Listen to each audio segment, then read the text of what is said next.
देखिए question number 17 में दिया गया है, ये क्विज टेबल का क्वेश्चन है। इसमें क्या कह रहा है, 14 है, 10 है, 8 है, व्हाट है, 12 है, 8 है, 6 है, 14 है, 10, 6, 4, 12, 8, 4, 2, 10। अब यहाँ पे व्हाट के जगह पे कौन सा अंक आएगा, ऑप्शन आपके पास यहाँ है। अब यहाँ पर बना सकते हैं, इसमें देखिए यहाँ 12 है तो यहाँ 14 है, 2 की वृद्धि है, यहाँ 10 है तो यहाँ 12 है, यहाँ 8 है तो यहाँ 10 है, तो आप यहाँ कह सकते हैं 14 है तो 16 होगा।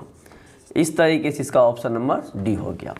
लेकिन यहाँ पे प्रत्येक अंकों का यूज करके यदि बनाना चाहेंगे तो कैसे बनेगा, सो देखिए।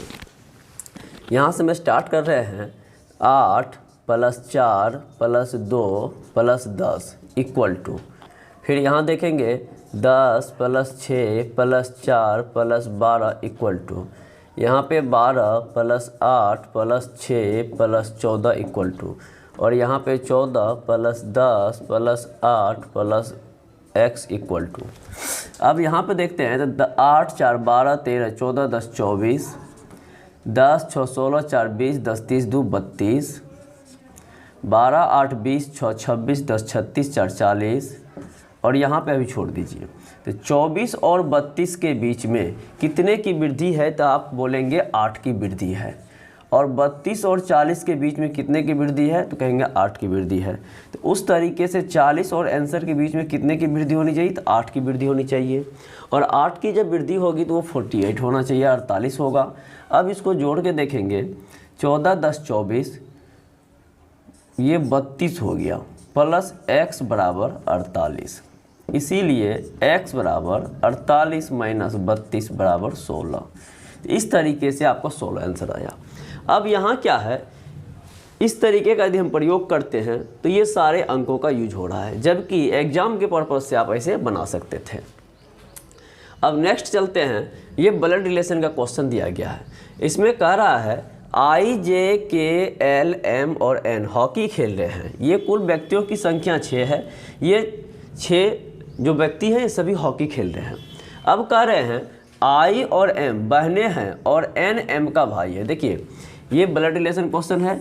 यहाँ कह रहा है I और M बहनें हैं, तो I और M बहनें हैं, इनका मतलब हो गया दोनों फीमेल मेंबर है और दोनों एक दूसरे की बहनें हैं। और N M का भाई है, N क्या है, M का भाई है, तो M का भाई है N, तो ये मेल मेंबर है। नेक्स्ट चलते हैं, K I के चाचा का इकलौता पुत्र है। K कौन है, I के चाचा। अब देखिए I के यहाँ पे पिता किसी को बना दीजिए और पिता का यहाँ पे कोई भाई होगा, ये भाई होगा कोई और ये प्लस होगा। तो यहाँ कहता है के आई के चाचा के इकलौता पुत्र है। के के बारे में बात कर रहा है तो के यहाँ पे आ जाएगा, यानी के बारे में कह रहा था के आई के चाचा। तो आई का चाचा कब प्राप्त होंगे, तो पहले आई का पिता बना दिए और पिता का जो भाई होगा वही आई का चाचा होगा और उनका ये बेटा है के। अब उसके बाद देखते हैं तो के एम से किस प्रकार संबंधित है। तो के एम से किस प्रकार संबंधित है। यहाँ पे एक चीज़ ध्यान दीजिएगा, जहाँ जिसके साथ से का प्रयोग होगा उसको बोलिएगा, आप बोलिए क्या बोलेंगे, क्योंकि रिश्ता में एम कुछ और बोलेगा के को और के कुछ और बोलेगा एम को, दोनों के बीच में अलग अलग रिश्ता है। लेकिन यहाँ बोलने वाला व्यक्ति कौन है, तो यहाँ बोलने वाला व्यक्ति एम है, क्योंकि यहाँ देखिए एम से एम के साथ से का प्रयोग किया गया है। तो इस तरीके से हम कह सकते हैं एम क्या बोलेगा के को, एम क्या बोलेगा के को। तो यहाँ पे देखिए ये बहन है, बहन के पिता है तो पिता होंगे, पिता के भाई होंगे तब चाचा होंगे, चाचा का बेटा होगा तो चचेरा भाई होगा। ये आंसर जो है चचेरा भाई होगा। अब ऑप्शन में भाई गलत है, अंकल गलत है, बहन गलत है और कजन दिया गया है, तो ये कजन जो है ये आपका सही आंसर तरीके से आप देख सकते हैं इसका आंसर डी हो गया। यहाँ कह रहा है ये सेलुलिज्म का क्वेश्चन है। यहाँ कह रहा है कोई भी पायलट नौसिखिया नहीं है और कुछ नौसिखिए खिलाड़ी हैं, तो कोई भी पायलट ये पायलट बना दीजिए और कोई पायलट नौसिखिया नहीं है, तो ये कुछ नौसिखिया खिलाड़ी है, ये यहाँ पे जो है कुछ खिलाड़ी है। अब कहता है कुछ पायलट खिलाड़ी नहीं है, कुछ पायलट खिलाड़ी नहीं है, ये गलत है क्योंकि कोई पायलट खिलाड़ी नहीं है। कुछ नौसिखिए खिलाड़ी नहीं है, कुछ नौसिखिए खिलाड़ी नहीं है, ये आपका सही है। और कुछ पायलट खिलाड़ी हैं, कुछ पायलट खिलाड़ी हैं, कहीं कोई संबंध नहीं है, गलत है। और कुछ खिलाड़ी पायलट है, कुछ खिलाड़ी पायलट है, ये भी संबंध नहीं है। तो इसका आंसर हो गया ऑप्शन नंबर बी। अब इसके बाद देखते हैं एक सीटिंग अरेंजमेंट का छोटा सा क्वेश्चन दिया गया है।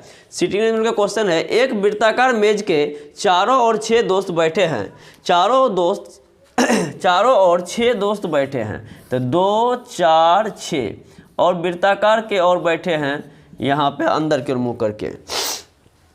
और इसमें यहाँ देखिए एक वृत्ताकार मेज के चारों ओर 6 दोस्त बैठे हैं। यहाँ पे यदि नहीं भी मेंशन किया है जो अंदर होगा कि बाहर होगा, आप अंदर बैठाएं या बाहर बैठाएं, आंसर आपका एक ही आएगा, वहाँ कोई आपत्ति नहीं होगी, इसलिए हम अंदर बैठा दिए।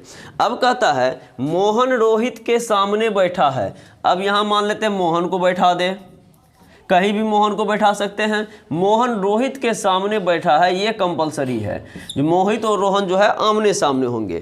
तो मोहन रोहित के सामने बैठा है। जो राम और मोहित के बीच में बैठा है। तो देखिए जो का प्रयोग यहाँ पे होता है और कभी कभी और का प्रयोग होता है। तो जो का प्रयोग होगा, तो जब भी जो का प्रयोग होगा तो समझेंगे सेकंड वाले के लिए। अब कह रहा है जो राम और मोहित के बीच बैठा है।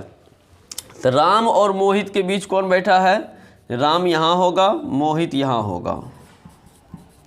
और ऑप्शन में दे देते हैं, यहाँ भी ऑब्लिक में राम और यहाँ भी मोहित।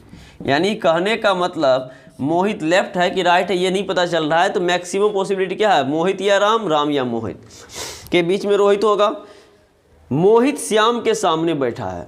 अब यहाँ पे कह रहा है मोहित श्याम के सामने बैठा है। मोहित जो है श्याम के सामने बैठा है। यहाँ पे मोहित को कंफर्म कर दीजिए, यहाँ राम को कंफर्म कर दीजिए और एक छोटा सा डायग्राम बगल में फिर बना देते हैं। यहाँ रोहित होगा, यहाँ मोहन होगा, एक बार यहाँ मोहित को और एक बार यहाँ राम को।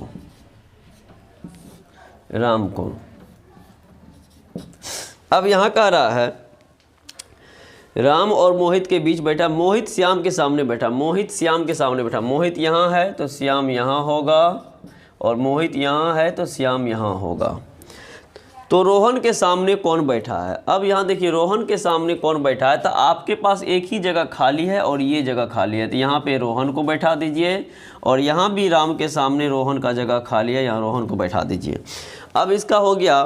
तो रोहन के सामने कौन बैठा है? तो रोहन के सामने राम बैठा है। ऑप्शन नंबर सी आपका सही आंसर हो गया। अब यहाँ पे 2 फिगर बनाने से क्या फ़ायदा हुआ, हम देख लेते हैं कि दोनों कंडीशन में रोहन के सामने राम ही होगा, रोहन के सामने राम ही होगा। लेकिन कभी कभी क्या होता है, दोनों कंडीशन में 2 अलग अलग आंसर आ जाता है। इस कंडीशन में हम आइदर का प्रयोग करेंगे और यहाँ पे ऑप्शन ऐसा नहीं आया, इसलिए यहाँ पे कोई दिक्कत नहीं है। अब आप जो है अगला क्वेश्चन देखिए, क्वेश्चन नंबर 21। देखिए क्वेश्चन नंबर 21 है। 21 जो है ये कथन और निष्कर्ष से दिया गया है। यहाँ पे 2 कथन और निष्कर्ष का क्वेश्चन पूछा गया था। ये चैप्टर अधिकतर बच्चे का गलती हो जाते हैं। क्यों हो जाते हैं उसके बारे में हम बात करते हैं। देखिए क्वेश्चन क्या है, कथन दे रहा है परीक्षा शुल्क के देर से भुगतान के लिए छात्रों को जुर्माना देना पड़ता है। यानी कथन आपके पास है परीक्षा शुल्क के देर से भुगतान के लिए छात्रों को जुर्माना देना पड़ता है। अब यहाँ कह रहा है निष्कर्ष, यदि दंडित किया जाता है तो छात्र समय सीमा का पालन करते हैं, ये चीज़ है।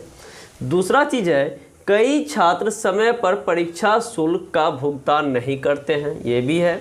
तीसरा है परीक्षा शुल्क के देर से भुगतान के लिए होने वाला जुर्माना राजस्व का बड़ा स्रोत है, ये भी है।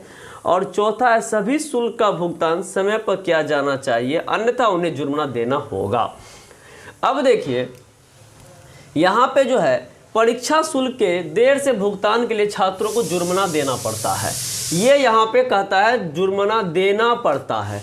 इसका मतलब और कहीं भी जुर्माना लगता होगा। तो इसमें देखिए एक चीज़ ध्यान रखिएगा, यदि दंडित किया जाता है तो छात्र समय सीमा का पालन करते हैं। ये आपको सही लगता होगा और ये भी सही है, लेकिन हमको देखना है कथन के आधार पे। कई छात्र समय पर परीक्षा शुल्क का भुगतान नहीं करते हैं, ये भी सही है, लगता है सही और ऐसा होता भी है, लेकिन कथन देख के। परीक्षा शुल्क के देर से भुगतान के लिए होने वाला जुर्माना राजस्व का बड़ा स्रोत है, ये भी सही होता है, क्योंकि यदि अधिक बच्चे हो तो राजस्व अधिक प्राप्त होंगे।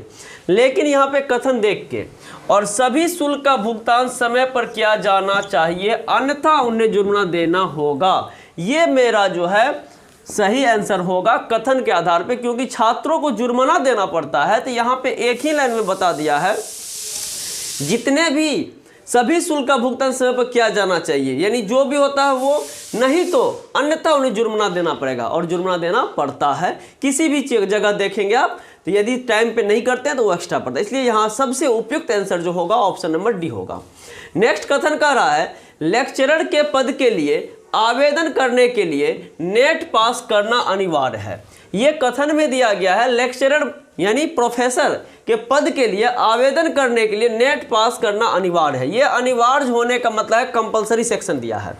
अब यहाँ कहता है कॉलेज में शिक्षण के लिए नेट एक वांछनीय योग्यता है। वांछनीय का मतलब जो नहीं समझते वो समझ लीजिए, वांछनीय का मतलब होता है ऑप्शनल, यानी ये एक्स्ट्रा है, जबकि ऐसा नहीं किया है, ये अनिवार्य कर दिया है, ये कंपलसरी कर दिया है और ये एक्स्ट्रा करा दिया, ये गलत हो गया। नेट लोगों को बेहतर शिक्षक बनने में मदद करता है, इससे कोई लेना देना नहीं है। नेट पढ़ाने में लाभ पहुंचाता है, ऐसा भी कोई लेना देना नहीं है। अब यहाँ कह रहा है केवल नेट पास करने वाले ही कॉलेज में शिक्षण के लिए अर्हता प्राप्त करते हैं, यानी कहने का मतलब ये केवल कहने मतलब कंपलसरी कर दिया, जो केवल जिसके पास नेट होगा वही आदमी जो है कॉलेज में शिक्षण के लिए अर्हता प्राप्त करते हैं, यानी वही आदमी उसके एलिजिबल होते हैं। इसलिए इसका भी ऑप्शन नंबर डी हो जाएगा। नेक्स्ट चलते हैं, ये जो है आपका वेन डायग्राम का क्वेश्चन है, और यहाँ पे आप देख रहे हैं इसमें वेन डायग्राम में क्या पूछा है। कहता है संचार साधन, ये टेलीफोन और पत्र, ये तीनों का डायग्राम बनाना है। तो यहाँ पे देखिए हम एक एक करके सारे ऑप्शन के बारे में बात करते हैं। यहाँ पे एक दूसरे से सब कोरिलेट है, यानी संचार साधन टेलीफोन है, टेलीफोन पत्र है, ये गलत है। ये तीनों अलग अलग है, ये भी गलत है, और ये अंदर बाहर कर दिया, ये भी गलत है। अब आपका होगा संचार साधन बड़ा सा हो गया, इसके अंदर एक टेलीफोन है एक पत्र है, क्योंकि टेलीफोन कभी पत्र नहीं होता है, पत्र कभी टेलीफोन नहीं होता है, लेकिन संचार साधन का दोनों माध्यम है, इसीलिए संचार साधन के अंतर्गत आएगा। तो ये जो है सेकंड शिफ्ट का जो एग्जाम था, इसका जो है टोटल इतना ही क्वेश्चन है। अब यहाँ पे ये कंप्लीट होता है। अब हम आप लोग के साथ फिर अगले वीडियो में आएंगे, जो कि अगला शिफ्ट का होगा। आज के लिए बस इतना ही। जय हिंद, जय भारत।